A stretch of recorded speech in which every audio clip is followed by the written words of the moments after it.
you know me, I like to show you some behind the scenes moments. I love, if you're anything like me, you will know that I probably prefer the film where it shows you the making of the film rather than the film itself, if you know what I mean. So I always think that you like to kind of get to see a bit of a peek behind the scenes, get to know the process and get to know how stuff's created. Well, with Stitch Story, there's a lot of preparation work that goes on before the panels are released out into the community and the stitches can be stitched. And one of the sort of important parts of the process is underpainting.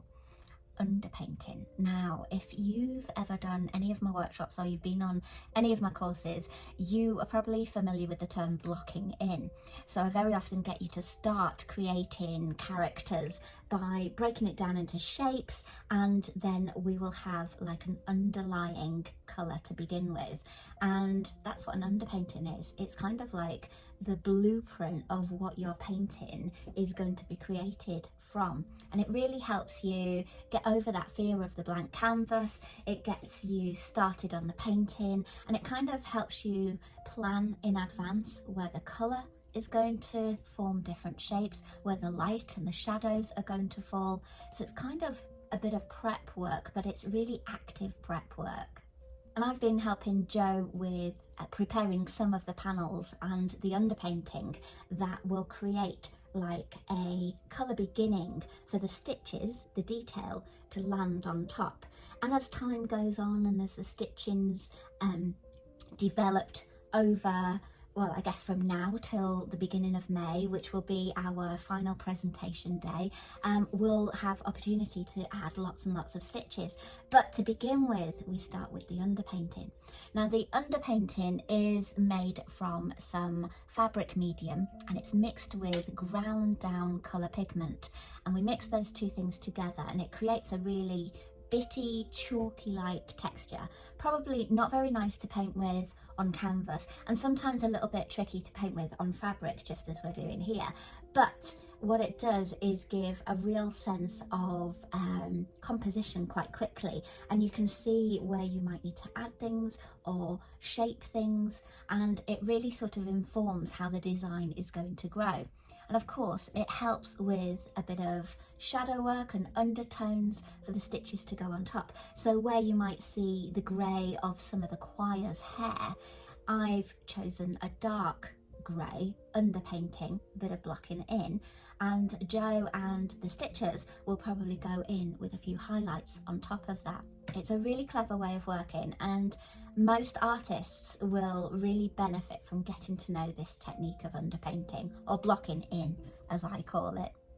And the sort of the thing I can equate it to, it's a bit like if you were a public speaker and you were preparing your script, and even if you were the most experienced public speaker, you might still have some bullet points, and those bullet points act as your foundation for the story you're going to share with the audience.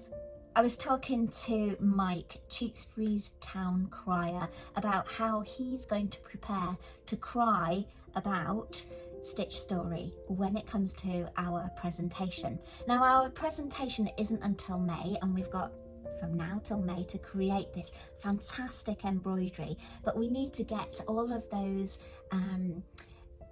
different elements in place, so when it comes to the final ta-da, we have everybody kind of singing off the same hymn sheet, as I guess Mike would say. And I was asking him about how he prepares, and he was learning all about the project. Megan was telling him what's involved, and it was really great to actually get a bit of an insight from Mike as to why he's a town crier and how being a town crier was actually a boyhood dream of his. On the 2nd of June 1953 was Coronation Day, and the very, very first time that the great, wonderful Ted Preston was our town crier. He was a friend of my dad's through the British Legion, and my dad said, "We're going to Tewkesbury." Ted Preston came out of the town hall with the bell I've got now, a top hat, a tailcoat he'd borrowed from Sweets the Undertakers, a white shirt and a big tie, and he had the most glorious Gloucestershire accent. Oh, so jealous. And he said, they can go down the Abbey to watch the coronation. Them's got Philips televisions, and they be 12-inch chairs, and there's 4 on them. So you're bound to be able to see it proper if he goes down there. And I thought, he's wonderful. And I said, Dad, I want to be that man. And he said, well, you come from Gloucester, you won't be allowed to do it.